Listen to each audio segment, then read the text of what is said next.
આજરોજ તા 26 એપ્રિલ 2025ના રોજ ભાવનગર એલ.સી.બી.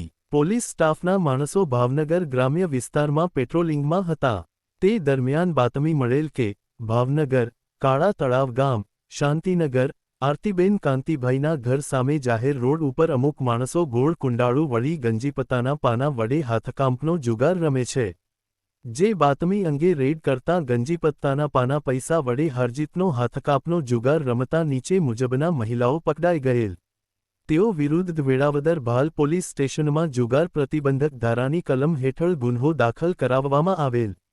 પકડાયેલ મહિલાઓ હંસાબેન રાજુભાઈ રાઠોડ, નાનીબેન રવિભાઈ વેગડ, સંગીતાબેન દિનેશભાઈ મેર, આરતીબેન જીવાભાઈ સોલંકી. કબજે કરેલ મુદ્દામાલ કુલ કિંમત 16,900 રૂપિયાનો મુદ્દામાલ. કામગીરી કરનાર પોલીસ સ્ટાફ પોલીસ ઇન્સે આર. વાળાના માર્ગદર્શન હેઠળ સ્ટાફના અનિરુદ્ધસિંહ ગોહિલ, વિરેન્દ્રસિંહ ગોહિલ, જાગૃતિબેન કુંચાલા, એજાજખાન પઠાણ, જયદીપસિંહ ગોહિલ, માનદીપસિંહ ગોહિલ.